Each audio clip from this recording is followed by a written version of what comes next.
என்னதான் நாம் எனக்கு இந்த ஒரு பிறவியே போதும், மறுபிறவியெல்லாம் வேண்டவே வேண்டாம், இந்த பிறவியோடு நான் முடிச்சுக்கிறேன் அப்படின்னு நாம் நினச்சிக்கிட்டு இருந்தாலும் மறுபிறவி அப்படிங்கிறது மறுக்க முடியாத ஒன்றா தான் இருக்குது.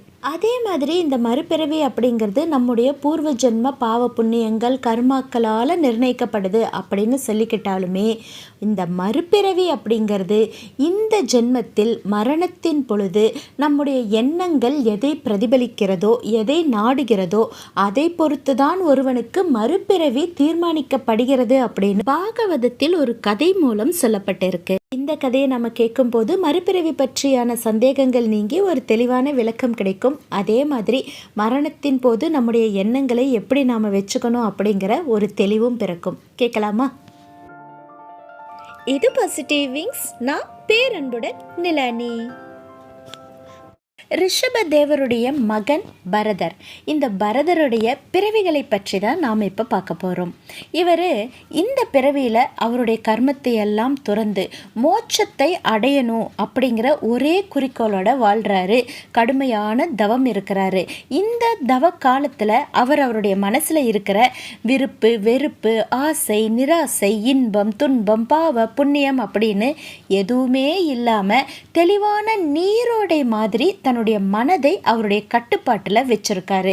இதற்கான தவ முயற்சிகளும் தவ பயிற்சிகளும் நிறைய செய்து அவர் ஒரு தெளிவான மனநிலையோட இருக்கிறாரு.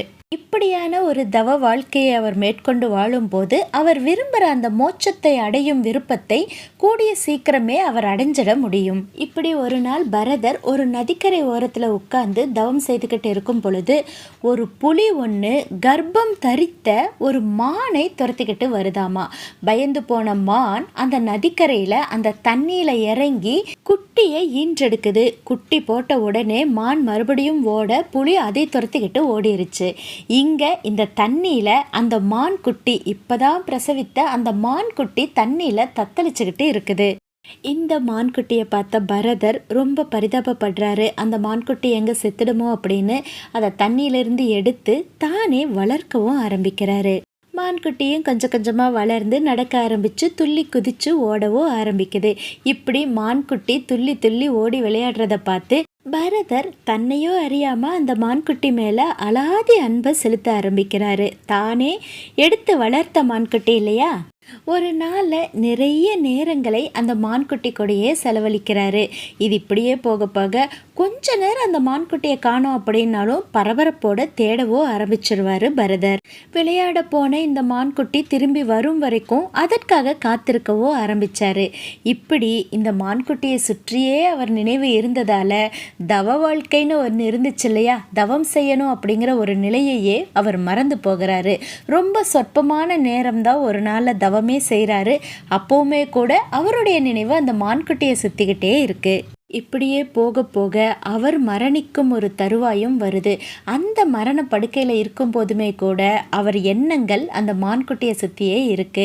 அச்சச்சோ, மான்குட்டியை விட்டுட்டு போகிறோமே, நமக்கு பின்னாடி அதற்கு யார் துணை இருப்பா, அதை யார் இனிமேல் பார்த்துக்குவாங்க அப்படின்னு அந்த மான்குட்டியோட நினைவிலேயே தன்னுடைய மரண காலத்தில் இருந்து மான்குட்டியோட நினைவிலேயே மரணமும் அடைகிறாரு. இப்படி இவர் அவருடைய மரணத்தின் கடைசி நேரம் வரைக்கும் அவர் எண்ணம் முழுவதும் மான்குட்டியை சுற்றி இருந்ததாலேயும் மானையே நினச்சிக்கிட்டு மரணம் எய்தியதாலும் அடுத்த ஜென்மத்தில் அவர் மானாகவே பிறக்கிறாரு. அவர் தான் மோட்சமடையும் வாய்ப்பையும் இழந்துட்டார் இல்லையா, அதனால் மறுபிறவி அவருக்கு உண்டாகுது. அவர் கடைசி கால எண்ணங்களை போன்று மானாவே பிறக்கிறாரு. இப்படி மானா பிறந்து காட்டில் அங்கே இங்கே சுற்றிட்டு இருந்தவர் அவர் பூர்வ ஜென்மத்தில் பரதரா பிறக்கும் பொழுது தவம் இருந்தார் இல்லையா, அந்த இடத்திற்கு ஒரு நாள் வரும் பொழுது அந்த மானிற்கு தன்னுடைய பூர்வ ஜென்ம ஞாபகம் வருது. இப்போதான் யோசிக்கிறாரு, அடடா, சாதாரண ஒரு மான் மேலே நம்ம பற்று வச்சு நம்முடைய தவ வாழ்க்கையெல்லாம் மறந்து மோட்சத்தை அடையிற அளவுக்கு நம்ம பக்கத்தில் போயுமே கூட ஒரு மான் மீது வச்ச பற்றால மறுபடியும் பிறவி எடுத்து அதுவும் ஒரு மானா பிறந்துட்டோமே, இப்படி தன்னுடைய செயலை நினைச்சு வருத்தப்பட்ட அவர் அங்கேயே இறந்து போறாரு. மீண்டும் ஒரு பிறவி எடுக்கிறாரு. அது ஒரு மானோட பிறவியா எடுக்கிறாரு. இப்போ இப்படி மானா பிறவி எடுக்கும் பொழுது அவருடைய மரணத்தின் அப்போ அவர் செய்த தவறை உணர்ந்து நாம் மோட்சத்தை அடையும் வாய்ப்பை விட்டுட்டமேனு வருந்தி இறந்ததால அதன்படி அவர் இந்த பிறவியில் மானுடனா பிறக்கும் பொழுது பூர்வ ஜென்ம நினைவுகளுடனே பிறக்கிறாரு. தன்னுடைய இந்த பிறவிக்கான குறிக்கோள் என்ன அப்படின்னு அவருக்கு ஏற்கனவே தெரிஞ்சதால இப்போ பற்றற்ற ஒரு வாழ்க்கை வாழ்ந்து வராரு. அதாவது அழுக்கு நிறைந்த ஒரு உடலோட, அழுக்கேறிய உடைகளோட, ஒரு மூடனை போலவும் பித்தனை போலவும் ஜடாமுடியை வச்சு அவர் வாழ்ந்து வந்தாராம். அதனால தான் இவருக்கு ஜடபரதர் அப்படிங்கிற ஒரு பேரும் இருந்துச்சாம். இது இப்படி இருக்க, நம்முடைய பலம் நம்மை விட நம்ம எதிரிக்கு நன்றாக தெரியும் அப்படின்னு சொல்லுவாங்க இல்லையா? அது மாதிரி இவர் ஒரு மிகப்பெரிய ஆத்ம ஞானி அப்படிங்கிறத தெரிஞ்சுக்கிட்ட ஒரு அரக்கன் ஒருத்தன் இவரை காளிக்கு பலியிட நினைச்சு இவரை கூப்பிடுறான். அப்போவும் இவருக்கு எல்லாமே தெரிஞ்சாலும் எதுவுமே மறுப்பு சொல்லாமல் அந்த அரக்கன் கூடயே போகிறாரு. அங்கே காளி பூஜையும் நடக்குது. ஆனால் அங்கு தோன்றிய மகா காளி அன்னை ஜடபரதரை பாதுகாத்து அந்த அரக்கனை பழி வாங்கினாலாம். இப்படி தன் உயிரே போக போகுது அப்படின்னு தெரிஞ்சாலுமே கூட எதற்குமே பயப்படாம, எதற்குமே சலனப்படாத ஒரு வாழ்க்கையை வாழ்ந்து வருகிறார் ஜடபரதர். இப்படி இவர் தன்னுடைய கால் போன போக்கில் மனம் போன போக்கில் நடந்து போயிட்டு இருக்கும் பொழுது ஒரு நாள் இவர் நடந்து போகிற அந்த பாதையில் அந்த நாட்டு அரசனை சுமந்துக்கிட்டு ஒரு பல்லக்கு ஒன்று வருது. அந்த பல்லக்கை 4 பேர் சுமப்பாங்க இல்லையா? அதில் ஒருத்தருக்கு உடல்நலம் சரியில்லாமல் இருந்ததுனால அங்கே இருந்த ஜடபரதரை அவங்க அழைக்கிறாங்க பல்லக்கை தூக்கிட்டு போகிறதுக்காக. இவரும் எந்த மறுப்பும் செல்லாமல் அந்த பல்லக்கை சுமந்துக்கிட்டு போக ஆரம்பிக்கிறாரு. ஆனால் இவரால் மற்ற 3 சேவகர்கள் மாதிரி வேகமாக நடக்க முடியல. அந்த பல்லக்கை சுமந்துக்கிட்டு கொஞ்சம் மெதுவாகவே நடக்கிறாரு. அதனால் அந்த பல்லக்கு கொஞ்சம் நிலை தடுமாறுது. அதை பார்த்த மன்னனுக்கு கோபம் வருது. அப்போ ஜடபரதரை பார்த்து, உடல் பெருத்த உன்னால் இந்த பல்லக்கை தூக்கி வரக்கூட முடியவில்லையா? அதற்குள் கழித்து விட்டாயா அப்படின்னு கோபமாக திட்டுறாரு.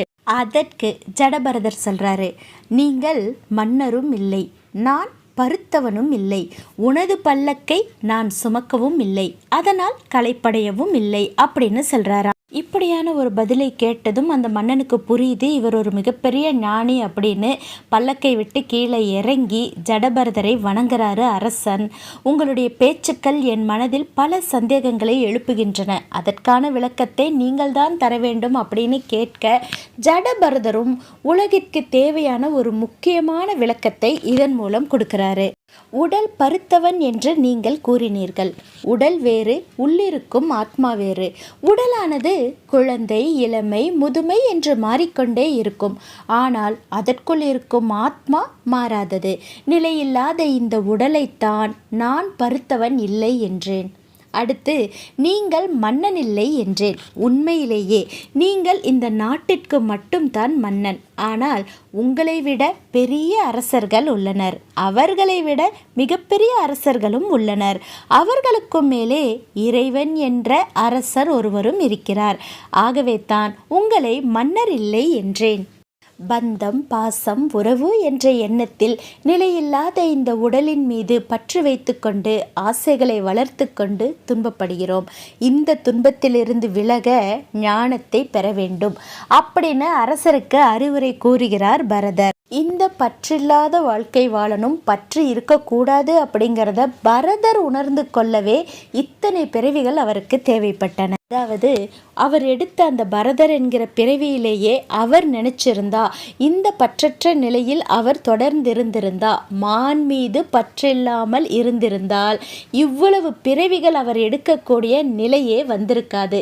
அந்த பிறவியிலேயே மோட்சத்தை அடையும் வாய்ப்பை அவர் பெற்றிருக்கலாம். அவ்வளவு சிரமமான ஒரு தவ வாழ்க்கை வாழ்ந்து மோட்சத்திற்கு கிட்டத்தட்ட பக்கத்திலேயே நெருங்கிட்ட அவர் ஒரு மான் மீது வைத்த பற்றினால இத்தனை பிறவிகள் மீண்டும் மீண்டும் எடுத்து பற்றற்ற நிலைதான் நிதர்சனம்னு உணர்ந்து கொள்ள இத்தனை பிறவிகள் அவருக்கு தேவைப்பட்டது. இதற்கு தான் எப்போதுமே ஒரு உலக வழக்கு இருக்குது. வயசான காலத்தில் கோயில் குளம்னு போய்க்கோ, யாத்திரைகள் நிறைய செய்யி, அந்த ஆண்டவனை மனசில் நினச்சிட்டுரு அப்படின்னு சொல்லுவாங்க. ஏன்னா நம்ம மரணிக்கும் காலத்தில் நம்முடைய மனசில் இருக்கிற எண்ணங்களை பொறுத்து கூட நம்ம மறுபிறவி நிர்ணயிக்கப்படுது. ஏதாவது ஒரு பொருள் மீதோ நபர் மீதோ அளவு கடந்த பாசமும் அளவு கடந்த பற்றும் இருக்கும் பொழுது நம்முடைய பிறவியை நாம் முடிச்சுக்கவே முடியாது. அந்த நினைவுகளுக்காக, எண்ணங்களுக்காக மீண்டும் மீண்டும் பிறவி எடுக்க வேண்டி வரும். எப்போ பற்றற்ற நிலைதான் உண்மை, ஆன்மீகம், ஆண்டவனுடைய நினைவுகள் தான் நிதர்சனம்னு நாம் உணர்றோமோ அங்கே நம்ம பிறவி முடிவதற்கான வாய்ப்புகள் இருக்கும். ஒரு செயலை நாம் செய்யும் பொழுது கவன சிதறல் இல்லாமல் இருந்தால் அவ்வேளை வேலையானது விரைவில் முடியும். கவன சிதறலோ பற்றோ வரும் பொழுது அவ்வேலை பல மடங்காக நீளும். நம்ம பிறவிகளுக்கும் இது பொருந்தும். மீண்டும் இன்னொரு நல்ல கதையோட சந்திக்கலாம். அதுவரைக்கும் நம்ம மனசோட பந்தம் தொடரட்டும். நன்றி.